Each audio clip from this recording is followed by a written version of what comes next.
He looked the other way. Gitanaw siya sa pikas, Hills and mountains. mga bukod, mga bukid.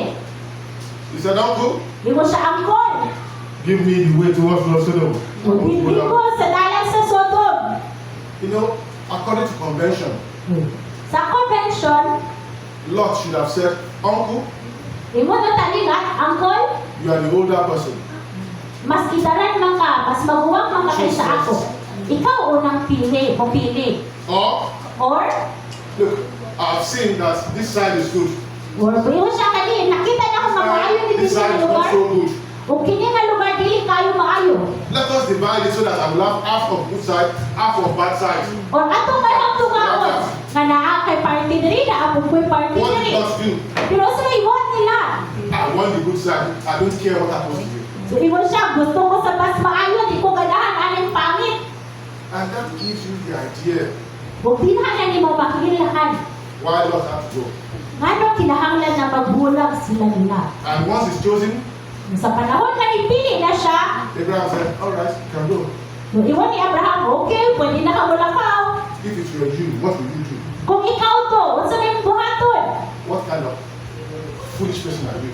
Unsa man ang kabuang nga imuhang pilion? Even if I honor you and say, okay, you should take that way, don't you have sense to say, I don't want it? Okay, I'm not accepting your choice. I will make my own choice. Isn't that what you said? You would have Bisa mo said, iwan si Abraham nga, okay, imuha na, pwede pa ka mapili, masuti na dili ko, anak, kaya ikaw, ginakot ko na papilion. Lord cheated Abraham out of the best land. Pero, mas dipili ni hapon nila ang pinakamaayong bisan niya hapon angkol. And he had every right to be angry. Unya, naa siya katungod nga masuko siya. But Abraham did not finish his letter. Pero wala ni hapon na nabati ni Abraham nga wala siya He stood ginisya. by his word Iyang ipalugan ang iyahang gisulti. and God honored him.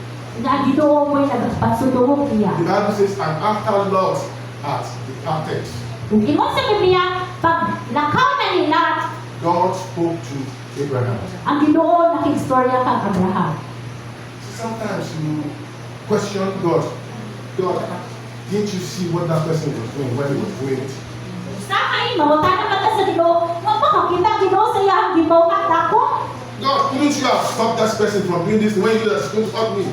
Ginoo, pwede pero tato ni mong babakan or ihunong at sa iyang buhaton ako. And God will have answered, of course I'm not lying. I can see. Pero imo na Ginoo siya, di man ko buta, nakakita man mo. I have a plan for your life. Pero naaman ko yung plano sa imuhang kinabuhi. His thoughts, they are higher than our thoughts. Pero ang huna-huna sa Ginoo mas taas His sa ways are higher than our ways. Ang iyang pamaagi mas taas labaw sa itong pamaagi. God gave Abraham the confidence to accept what Lot did. So, gihatangan sa Ginoo si Abraham sa kaisog nga mudawat sa gibuhat ni Abraham. Abraham knew his God. Tungod kay nakaila si Abraham sa iyang He is Ginoo. the God of all flesh. Kay siya ang Ginoo God sa who tanang nothing is tao. impossible. Kay diha sa Ginoo wala He's the maker of the imposible. heavens and the earth. Mas siya ang nagbuhat sa langit ug sa And yuta. because he knew his God, Ug tungod kinakaila siya sa iyang he Ginoo. knew that God would compensate him. Kahibaw siya nga ang Ginoo mo bayad din When niya you dako. know your God, Kung